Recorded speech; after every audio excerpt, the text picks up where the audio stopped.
Hello guys, welcome to Indian Affairs. I hope कि आपका आज का दिन शानदार हो एंड लाइफ में आपके जो भी गोल्स और टारगेट्स हैं आप सभी लोग उन सबको सक्सेसफुली अचीव करें। आज 4 अप्रैल को कुछ सिग्निफिकेंट डे नहीं है, इसलिए हम डायरेक्टली आज की टॉप 10 अपडेट्स को डिस्कस करेंगे। आज की पहली अपडेट आ रही है मेटा कंपनी को लेकर। इंस्टाग्राम, फेसबुक, व्हाट्सएप ये सारी एप्स मेटा कंपनी की सब्सिडरी हैं, मेटा के अंडर ही आती हैं। अब मेटा क्या करता है कि भारत के जो भी लोग इंस्टाग्राम, फेसबुक और व्हाट्सएप यूज करते हैं इन सब का डेटा स्टोर करता है अपने सिंगापुर वाले डेटा सेंटर में, जो कि एक तरह से भारत के लोगों के साथ गलत हो रहा है। भारत सरकार ने सभी आईटी कंपनीज को वार्निंग दी थी कि वो भारत के लोगों का डेटा भारत में ही स्टोर करें, वरना उनके ऊपर कड़ी कार्रवाई होगी। अब लगता है कि मोदी सरकार की ये धमकी काम कर गई है और मेटा कंपनी ने भारत सरकार की सुन ली है। रिपोर्ट्स आ रही हैं कि मेटा कंपनी भारत में अपना पहला डेटा सेंटर स्थापित करने जा रही है। खबर है कि मेटा कंपनी रिलायंस के साथ टाई अप करने जा रही है। रिलायंस कंपनी तमिलनाडु के चेन्नई में ब्रुकफील्ड और डिजिटल रियलिटी नाम की 2 और कंपनियों के साथ मिलकर एक डेटा फैसिलिटी को ऑपरेट करती है और इस जॉइंट वेंचर का नाम है डिजिटल कनेक्शन। माना जा रहा है कि मेटा कंपनी इसी फैसिलिटी में अपने डेटा सेंटर के लिए स्पेस लीज के ऊपर लेगी। ये पहली बार नहीं जब मार्क जुकरबर्ग की मेटा कंपनी रिलायंस के साथ जुड़ रही है। आज से ठीक 3-4 साल पहले भी मेटा कंपनी ने जियो प्लेटफॉर्म्स में 4 से 5 बिलियन डॉलर्स की ह्यूज इन्वेस्टमेंट करके एक बड़ी हिस्सेदारी अपने नाम की थी। जो भी हो, गुड न्यूज ये है कि फेसबुक, इंस्टाग्राम और व्हाट्सएप का हमारा डेटा अब भारत में स्टोर होगा। इससे इन सब ऐप्स की स्पीड तो बढ़ेगी, लेकिन साथ साथ में प्राइवेसी और डेटा प्रोटेक्शन भी बढ़ेगी।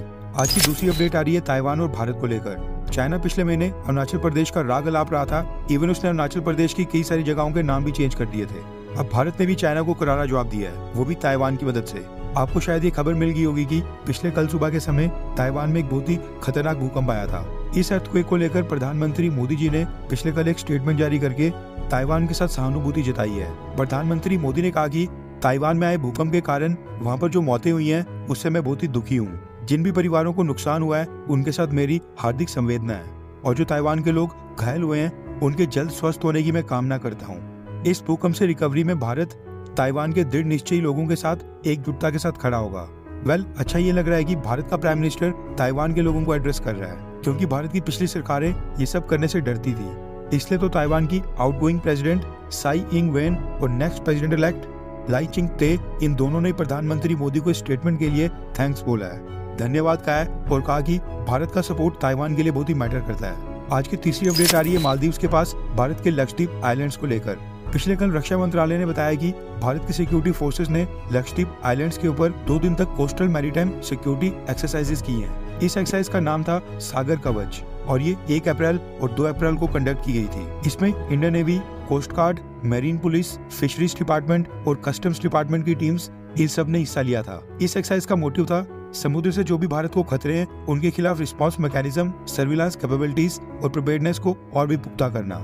आज की 4th अपडेट आ रही है यूनाइटेड अरब एमिरेट्स से। आपको याद होगा फरवरी महीने में प्रधानमंत्री मोदी जी ने यूएई में जाकर वहां पर एक भव्य मंदिर का उद्घाटन किया था। ये यूएई में पहला हिंदू मंदिर था, इसलिए इस न्यूज को काफी मीडिया कवरेज मिली थी और इंटरनेशनल लेवल के ऊपर भी कई देशों के मीडिया उसने इसको कवर किया था। अब इस मंदिर को लेकर खबर आ रही है कि मंदिर के ग्रैंड उद्घाटन के बाद पहले 1 महीने में 3,50,000 लोगों ने यहाँ पर विजिट किया है, यानी ऑन एन एवरेज 11,600 लोग डेली इस मंदिर में दर्शन करने के लिए आ रहे हैं। मंदिर एडमिनिस्ट्रेशन का कहना है कि उनको बिल्कुल भी उम्मीद नहीं थी कि यूएई जैसी मुस्लिम कंट्री के अंदर भी लाखों लोग मंदिर के दर्शन के लिए आएंगे। उनके सभी एस्टिमेट्स धरे के धरे रह गए हैं और पहले 1 महीने के अंदर ही 3.5 लाख लोगों ने मंदिर के दर्शन किए हैं। आपको शायद ये पता नहीं होगा कि यूएई के रूलर्स ने इस मंदिर के लिए जो जगह दी थी उसका $1 भी उन्होंने नहीं लिया है, यानी कि ये जगह उन्होंने गिफ्ट के तौर पर भारत को फ्री में दी है। आज की 5th अपडेट आ रही है जापान और भारत को लेकर। जापान की सरकार ने भारत के नागरिकों के लिए ई वीजा सर्विस की शुरुआत करने का फैसला किया है। अब जापान की एम्बेसी या फिर जापान के कॉन्सुलेट जाकर फिजिकल वीजा के लिए एप्लीकेशन प्रोसेस का सारा झंझट खत्म हो गया है। वीएफएस ग्लोबल की वेबसाइट के ऊपर जाकर भारत का कोई भी नागरिक देश के किसी भी कोने से ऑनलाइन अपने डॉक्यूमेंट्स को सबमिट करके जापान के ई वीजा के लिए आसानी से अप्लाई कर सकता है, जिसके बाद जापान की एम्बेसी या फिर जापान का कॉन्सुलेट एक बारकोड के रूप में ई वीजा इशू करेगा और इसी ई वीजा के ऊपर जापान में 90 दिन की सिंगल एंट्री होगी, यानी कि इस वीजा के ऊपर भारत का कोई भी नागरिक 90 दिनों के लिए जापान में रुक सकता है। ये वाकई में बहुत ही बड़ी पॉजिटिव डेवलपमेंट है। आज की 6th अपडेट आ रही है क्रूड ऑयल को लेकर।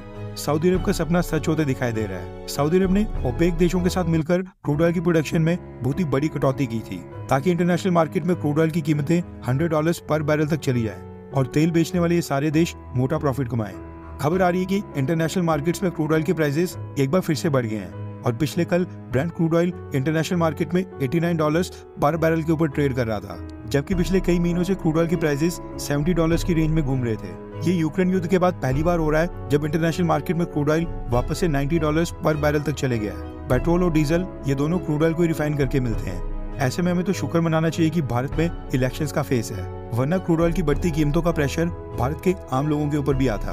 पेट्रोल और डीजल की कीमतें भारत में ना जाने कब की बढ़ गई होती। माना जा रहा है कि रशिया ने सऊदी अरब की बात मानकर क्रूड ऑयल की प्रोडक्शन में कट करना स्टार्ट कर दिया है। ऊपर से गर्मी आ रही है और गर्मियों में क्रूड ऑयल की डिमांड ऑटोमेटिकली बढ़ जाती है। अब डिमांड बढ़ेगी, सप्लाई लिमिटेड होगी, तो ऐसे में इंटरनेशनल मार्केट में क्रूड ऑयल की कीमतें बढ़ना तो लाजमी है। आज की 7th अपडेट आ रही है अमेरिका और भारत को लेकर। अमेरिका ने अनाउंस किया है कि वो अपने national security adviser Jake Sullivan को नेक्स्ट वीक भारत भेजेगा। यहाँ अगर वो भारत के national security adviser Ajit Doval sir के साथ एक मीटिंग करेंगे और सिक्योरिटी से संबंधित कई सारे मसलों को डिस्कस करेंगे। अब देखा जाए तो भारत में इलेक्शंस का माहौल है, लेकिन फिर भी अमेरिका अपने NSA को भारत भेज रहा है। रिसेंटली अरविंद केजरीवाल के मुद्दे के ऊपर भारत और अमेरिका के बीच में थोड़ा मनमुटाव पैदा हो गया था। उससे पहले खालिस्तानी गुरबख्श सिंह पन्नू को लेकर भी दोनों देशों के बीच काफी टकराव चल रहा था। भारत सरकार ने तो अमेरिका की भारत में डिप्टी चार्ज अफेयर्स ग्लोरिया बर्बेना को भी न्यू दिल्ली में समन किया था। अब ऐसा लग रहा है कि अमेरिका भारत के साथ डैमेज कंट्रोल करने के लिए अपने नेशनल सिक्योरिटी एडवाइजर को भारत भेज रहा है। आज की 8th अपडेट आ रही है global electric car giant Tesla company को लेकर। रिसेंटली भारत सरकार ने अनाउंस किया था कि जो भी कंपनी मिनिमम $500 मिलियन की इन्वेस्टमेंट भारत में करेगी, यानी $500 मिलियन की इन्वेस्टमेंट के साथ भारत में इलेक्ट्रिक कार्स का मैन्युफैक्चरिंग प्लांट स्थापित करेगी, उन कंपनीज को इलेक्ट्रिक कार्स के इंपोर्ट के ऊपर कस्टम ड्यूटी और इंपोर्ट ड्यूटी में छूट दी जाएगी। जिसके बाद अब टेस्ला कंपनी भारत की इस नई EV पॉलिसी से काफी ज्यादा इंप्रेस्ड है और अब कंपनी ने फैसला किया है कि वो मिनिमम $500 मिलियन नहीं बल्कि $3 बिलियन की इन्वेस्टमेंट के साथ भारत में बहुत ही ह्यूज मैन्युफैक्चरिंग प्लांट स्थापित करेगी। द इकोनॉमिक टाइम्स की रिपोर्ट के मुताबिक टेस्ला कंपनी अपने एक्सपर्ट्स की एक टीम को इसी महीने अप्रैल के एंड में भारत भेजेगी, जो भारत में बनाए जाने वाले इस मैन्युफैक्चरिंग प्लांट के लिए जमीन फाइनलाइज करेंगी। अभी के समय टॉप 3 स्टेट्स हैं महाराष्ट्र, गुजरात और तमिलनाडु, क्योंकि यहाँ पर पहले से ही कई सारी कार्स और व्हीकल्स की मैन्युफैक्चरिंग होती है। यहाँ पर एक प्रॉपर इकोसिस्टम पहले से मौजूद है, इसलिए टेस्ला कंपनी सबसे पहले महाराष्ट्र, गुजरात और तमिलनाडु के ऑप्शन को एक्सप्लोर कर रही है। आज की 9th अपडेट आ रही है ताइवान से। दरअसल ताइवान में भूकंप के बाद से 2 भारतीय नागरिक लापता हो गए हैं और हो सकता है कि वो किसी मलबे में दबे हैं, लेकिन फिलहाल वो मिसिंग बताए जा रहे हैं। और साथ में भारत की सरकार ने इंडियन ताइवान एसोसिएशन के थ्रू ताइवान के लिए एक हेल्पलाइन जारी करके फोन नंबर दिया है और कहा है कि जो भी लोग ताइवान में मदद चाहते हैं वो इस नंबर के ऊपर कांटेक्ट करें।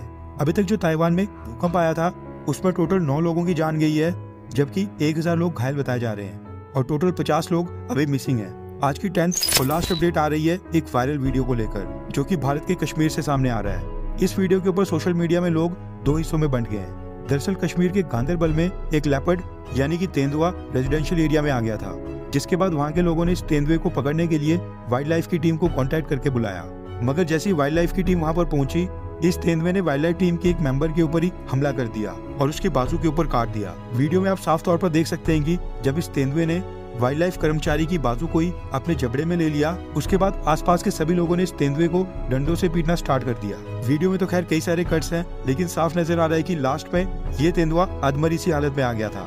अब इसको लेकर सोशल मीडिया के ऊपर लोग 2 गुटों में बट गए हैं। कुछ का कहना है कि लोगों ने तेंदुए को डंडों से बहुत ही बेरहमी से पीटा और ऐसा करना बहुत ही गलत था, जबकि कुछ लोगों का कहना है कि उस सिचुएशन में वाइल्ड लाइफ कर्मचारी की जान बचाने के लिए लोगों के पास बस यही ऑप्शन था, जो कि सही ऑप्शन था। अब आपकी इसके ऊपर क्या राय है? आपको क्या लगता है? नीचे कमेंट करके अपनी राय जरूर बताएं।